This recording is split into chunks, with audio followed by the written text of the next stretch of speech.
You know, it seems self-evident that Canada's cities are vital economic engines that drive this country. And recently, a nonpartisan competition policy review panel noted in June of this year that our largest urban centres have a role to play in ensuring Canada's future prosperity that transcends their municipal and provincial boundaries. So my first question is very direct on that point.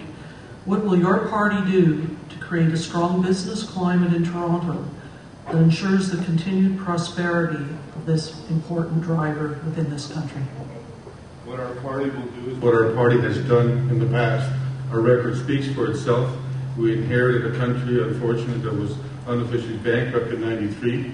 When we were able to, the first investment that came was the Canada Infrastructure Program. We looked at other models, such as Ireland, for example, and we felt that a strong city would make for a strong province, indeed make for a strong country. We rolled out our first infrastructure program, where I remember the late Frank Faubert having conversations with him, and we allowed the local partners, the local deliverers, to identify their needs. Such as in Scarborough, for example, we simply were the instrument in cooperation with the province to fund those programs. We've done it in the past. In our platform again today, we are committing not just the gas money that unfortunately has been sideswept due to our loss in 2006, but we are committed in our platform again to follow through on John Godfrey's cities agenda to support our cities, which are in desperate need of monies, not just for roads, not just for green infrastructure, but the whole gamut. Because we receive tremendous amounts of money from the province. I personally have spoken in the House of Commons on this issue. You can be assured that not only have we put it in writing, but members of the Liberal Party right across the country believe that we must have strong cities, and we're committed actually to a $70 billion over a 10-year period, a part of that of which is gas money that will go directly to infrastructure for the cities. Thank you. Thank you, Mr. Jose. Yeah, from a Green Party's perspective, we will use the money collected from the carbon tax, okay, to support the green economy, because we truly believe that that is really the future economy that we should drive towards. And as a result of that, we'll be able to create good jobs. We will be able to reduce income tax and payroll tax to enable the citizens to have more money to spend and to stimulate the economy. And also, we will also use the taxes collected from the carbon tax scheme to be able to reduce poverty as well. Okay, this will help to stimulate our economy and reestablish consumer confidence. And further than that, with the green economy, we are promoting corporate accountability.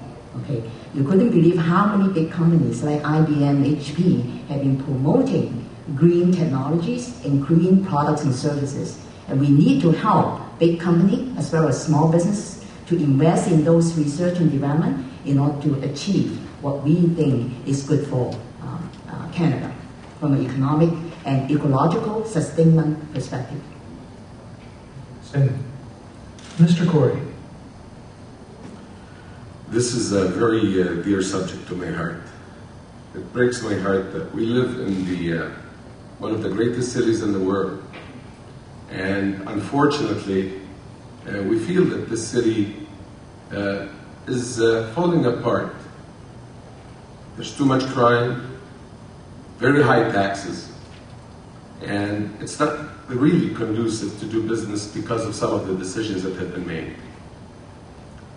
The Conservatives, unlike what you hear in many of the newspapers that are local, love and adore the city because this is a very beautiful city and we want to bring it back to its former glory. But this city needs representation from our party because we definitely are on track to reduce the taxes for small business and all business people that are creating the new jobs of the future.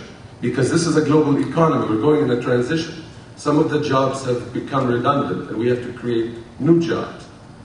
So when you bring and elect some blue members in the city of Toronto, you will see what dynamism means. Mr. Corey. Good jobs in Toronto, very important. And I stress that we don't just want to bring any type of job here. We don't want to open countless big box stores that exploit their workers. We need jobs that can sustain us here. When we live in Toronto, I mean, our rents are outrageous, our mortgages are outrageous. We're being gouged everywhere. So whatever jobs do come to this city, they have to be jobs that benefit the community.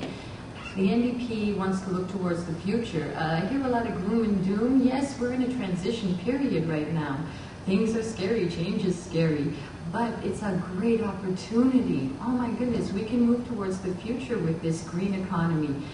In Germany, there are more people working on wind turbines than there are employed working building cars. This is the future. In Canada, we have a maple leaf on our flag, for goodness sake. We should be world leaders in green economy. The green economy is what we want to invest in, and not in the corporations that are going to take our money and run. Thank you.